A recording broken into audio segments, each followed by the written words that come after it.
Miss Shalini, ನೀವು ಯಾರ ಜೊತೆ ಹೀಗೆ ಮಾತಾಡ್ತಾ ಇದ್ದೀರಾ? ಸಾರಿ ಸರ್, ಆದ್ರೆ ಶಟ್ ಅಪ್.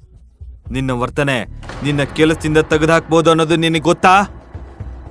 ಆಫೀಸ್ನಲ್ಲಿ ಶಾಲಿನಿಗೆ ಈ ರೀತಿಯ ಅವಮಾನ ಇದೇ ಮೊದಲ ಬಾರಿ ಆಗಿತ್ತು. ಅವಳು ಫೋನ್ ಮೂಲಕ ಎಲ್ಲವನ್ನ ಶೇಖರ್ ಆನಂದ್ಗೆ ವಿವರಿಸಿದ್ಲು. ಇತ್ತ ಗೌತಮ್ ಪಟೇಲ್ ಅವರ ಜೊತೆ ಆಫೀಸ್ ಫಾರ್ಮಾಲಿಟೀಸ್ ಮುಗಿಸುವುದರಲ್ಲಿ ತೊಡಗಿದ್ದ. ಅಷ್ಟರಲ್ಲಿ ಅವನ ಕಣ್ಣು ಗಡಿಯಾರದ ಮೇಲೆ ಬಿದ್ದಿತ್ತು. ಈಗಾಗಲೇ 4 ಗಂಟೆ ಆಗಿತ್ತು. ಅವನ ಬಳಿ ಕೇವಲ 1 ಗಂಟೆ ಸಮಯ ಮಾತ್ರ ಉಳಿದಿತ್ತು. ಅವನು ಎಲ್ಲಾ ಡಾಕ್ಯುಮೆಂಟ್ಸ್ಗಳಿಗೆ ಸಹಿ ಹಾಕಿ ಹೊರಗೆ ಹೋಗ್ತಾ ಇದ್ದಂತೆ ಅಲ್ಲಿ ಯಾರೋ ಒಬ್ಬ ವ್ಯಕ್ತಿ ನಿಂತಿದ್ದ ಮತ್ತು ಅವನ ಕಣ್ಣುಗಳು ಕೋಪದಿಂದ ತುಂಬಿತ್ತು. ಇಲ್ಲಿ ಏನಾಗ್ತಾ ಇದೆ? ಆದ್ರೆ ಭಾರ್ಗವ್, ನೀನ್ ನಿನ್ನ ಚೇರ್ಮನ್ ಅನ್ಕೊಂಡಿದ್ಯಾ? ಶಾಲಿನಿನ ಯಾಕೆ ಫೈರ್ ಮಾಡ್ದೆ? ಅವಳು ನನ್ನ ಅಸಿಸ್ಟೆಂಟ್ ತಾನೆ.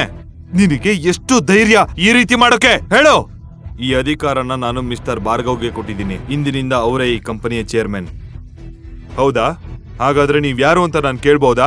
ನನ್ನ ಪರ್ಮಿಷನ್ ಇಲ್ದೆ ಒಳಗಡೆ ಹೇಗ್ ಬಂದ್ರಿ ನೀವು? ನಾನು ಕಮಲಾಕರ್ ಪಟೇಲ್. ಆ ಹೆಸರು ಹೇಳ್ತಾ ಇದ್ದಂತೆ ಶೇಖರ್ ಆನಂದ್ಗೆ ಭೂಕಂಪವಾದಂತೆ ಭಯ ಆಯಿತು.